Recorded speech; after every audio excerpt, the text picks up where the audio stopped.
อีสูตรหัวซีดนะหัวซีดวีโก้อย่าตัวลูกค้าเนาะเนี่ยตัวชาน้ำยางเนี่ยสัตว์ตัวนะเดี๋ยวหันนี่ตัวลูกค้าหันพอเชดเนี่ยตัวสัตว์ตัวผู้ใช้หม้อการร้อนนะร้อนเผ็ดๆอ่ะหม้อเลยย้อนดันสุดเครื่องเช่นกันแล้วรู้เนาะเดี๋ยวจะใช้หม้อน้ำมันตาจะมันใหญ่เครื่องเช่นกันนะย่อรู้สึกตาย่อเป๊ะรู้นะรู้นะที่เปล่านะแต่ในนี้ย้อนร้อนรู้นะที่เปล่าอย่างรู้สึกnó giờ lúc đi nóจะ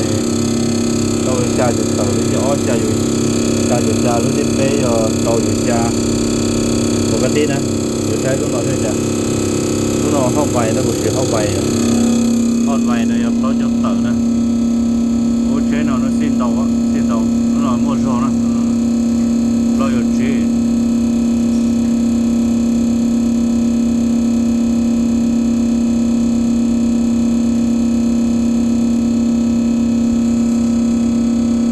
เอาไว้เราจะ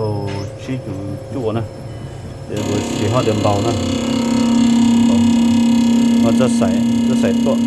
ตะกะเรามาในหม้อแล้วเซ็นเซอร์เนี่ยถ้าเราแท่งนะเราชี้รถปั๊มล้อนู้นปั๊มเช่หัวล่างนู้น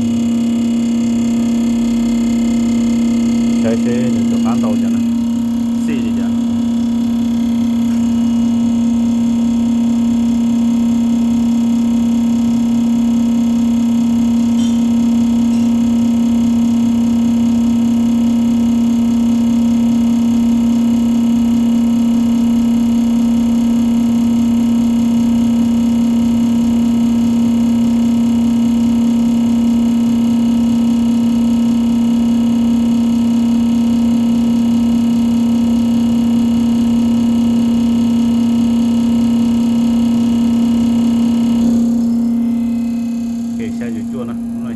ปกติ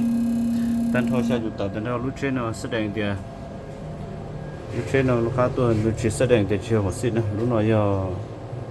อดอกเค้กเลยนอเลยน่ะจะย่อเฮาเลยลูกค้าเลยมัววัวเด่นครัวอย่าเด่นครัวส่งหาสุดตูส่งตูนะจันนะเจตัวใช้อีจะใช้เว้านะอ๋อตัวเจย่อมัวเลยฝาสุตันทอยมาตีใช้ใช้ลูกสุปันต่อซะนะคนนั้นนะน่าจะตีว่าสินะเปล่าเนาะปกติตันทอกนี่แสดงนะแสดงจะชิโมปัญหาตันทออย่าเปล่าเนาะจะกลัวสิปกติตันทอจะฆ่านะกูจะลงกบกันนะต่อค้ากูจะต่อ4หอบซาฮอดไวแล้วกูปกติตันทอแสดงเดี๋ยวใช้เนาะอย่าโตชาอาการอื่นนะเนาะที่กูต่อค้าสัตว์ต่อค้าตัวลูกค้านะแต่งลงแล้วก็ตาลูกค้านะโจสิเนาะอย่างก็ตรงบ่คือจะอย่างแล้วอย่างลง